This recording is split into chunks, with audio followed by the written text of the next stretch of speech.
ગુજરાત અને દારૂબંધી આ માત્ર કાગળ ઉપર જ રહી છે, કારણ કે ગુજરાતમાં દારૂબંધી તો છે, તેમ છતાંય છાસવારે રાજ્યમાં દેશી દારૂના અડ્ડા અને દારૂ પીને આતંક મચાવનારા જોવા મળે છે. હોળીની રાત્રે અમદાવાદના વસ્ત્રાલમાં અસામાજિક તત્વો દ્વારા તલવારો અને છરી વડે સામાન્ય નાગરિકોને હેરાન કરી આતંક મચાવનાર દ્રશ્યો સામે આવ્યા હતા. ત્યારબાદ જાણે પોલીસ સફાળી જાગી છે અને રાજ્યના તમામ અસામાજિક તત્વોની શાન ઠેકાણે લાવવાનું બીડું ઝડપ્યું હોય તેવું લાગી રહ્યું છે. રાજ્યની પોલીસે 100 કલાકની અંદર તમામ અસામાજિક તત્વોને શોધી કાઢવાનું નક્કી કર્યું છે, પરંતુ પોલીસ પોતાની જાહેર કરી ડેડલાઇન પર કેટલું કામ કરી રહી છે તેની આજે વાત કરવી છે. નમસ્કાર, આપની સાથે હું ભગવતી વિશાવડિયા. 100 કલાકની જે ડેડલાઇન આપવામાં આવી હતી ત્યારે સ્ટેટ મોનિટરિંગ સેલ દ્વારા આવા 15 બુટલેગરોની ગેરકાયદે મિલકત અને બાંધકામ અંગેની યાદી જાહેર કરાઈ છે. ટૂંક સમયમાં ત્યાં બુટલેગરોની કાર્યવાહી પણ શરૂ થવાની છે. એસએમસી દ્વારા ગુજરાતના 15 એવા જાણીતા ગુનેગારોની યાદી તૈયાર કરવામાં આવી છે, જેમાંથી 6 બુટલેગરો અમદાવાદના છે અને 3 તો ગૃહ રાજ્યમંત્રીના જ શહેરના એટલે કે સુરતમાંથી સામે આવ્યા છે. યાદીમાં સમાવિષ્ટ લોકોએ જુગાર, દારૂ, કેમિકલ ચોરી સહિતના ગુનાઓમાં કરોડો ભેગા કમાણી કરી પોતાની મિલકત ભેગી કરી લીધી છે, જેમાં અમદાવાદના મનપસંદ ક્લબ સરદાર નગરનો સાવર, ક્રિકેટ સટ્ટાનો માસ્ટરમાઇન્ડ ટોમી ઊંઝા, જેનો બંગલો સિંધુ ભવન રોડ પર હોવાનું સામે આવ્યું છે. પોલીસની યાદી અનુસાર આ લોકોમાંથી કોઈ સરકારી જમીન પર દબાણ કર્યું છે, તો કોઈ દુકાનો બનાવી પોતાનો બીજો ધંધો સેટ કર્યો હતો.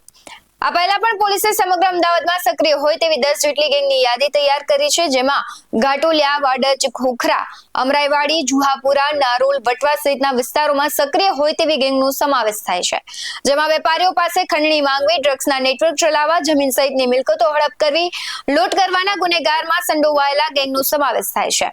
ઉપરોક્ત વિવિધ ગેંગ વિરુદ્ધ શહેરના અનેક પોલીસ સ્ટેશન ઉપરાંત રાજ્યના અન્ય પોલીસ સ્ટેશનોમાં પણ ગુના નોંધાયેલા છે. ત્યારે ગુનાની ગંભીરતાને આધારે પોલીસ દ્વારા કેટલાક તત્વો વિરુદ્ધ ગુસ્સીટોકના ગુના પણ નોંધાઈ શકે છે. અમદાવાદ પોલીસે માથાભારે ગેંગ ઉપરાંત 2 કે તેથી વધુ ગુના નોંધાયા હોય તેવા 1100 જેટલા આરોપીની યાદી પણ તૈયાર કરી છે અને આ યાદીને રાજ્ય પોલીસ વડાને મોકલી ગુનાની ગંભીરતાને આધારે કાર્યવાહી કરવાની ગાઈડલાઈન નક્કી કરાશે. સમગ્ર ઘટનામાં તંત્રની કાર્યવાહીને લઈને અનેક સવાલો ઉભા થાય છે. જો તમને ગેરકાયદે બાંધકામની વિશે માહિતી હતી જ તો તમે પહેલા કાર્યવાહી કેમ ન કરી? આવા કોઈ કાંડની રાહ તમે શું કામ જોઈ? કેમ પહેલા અસામાજિક તત્વોનો છાવરવામાં આવે છે અને પછી જ આવી કાર્યવાહી કરવામાં આવે છે? બીજો પ્રશ્ન એ પણ ઉભો થાય કે અસામાજિક તત્વોની ગેરકાયદે મિલકત અને ઘર તોડી પાડ્યા બાદ શું દૂષણ ખતમ થઈ જશે?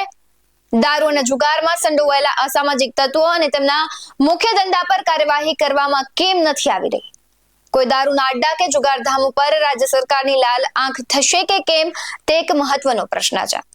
અત્રે ઉલ્લેખનીય બાબત પણ એ છે કે વસ્ત્રાલની ઘટના સામે આવ્યા બાદ રાજ્ય સરકાર દ્વારા 28 પીઆઈને એક સાથે બદલી પણ કરી દેવામાં આવે છે.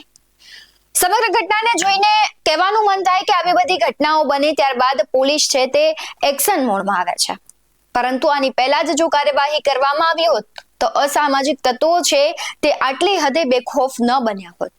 આ મુદ્દે આપનું શું કહેવું છે? કમેન્ટ કરી જરૂરથી જણાવજો. આવા જ વધુ અહેવાલો સાથે ફરી મળતા રહીશું. તમે અમારી YouTube ચેનલને સબસ્ક્રાઇબ કરવાનું, અમને Facebook અને Instagram પર ફોલો કરવાનું ભૂલશો નહીં. બાકી નવી અપડેટ્સ મેળવવા માટે આપ જોતા રહો BS9 TV ન્યૂઝ. નમસ્કાર.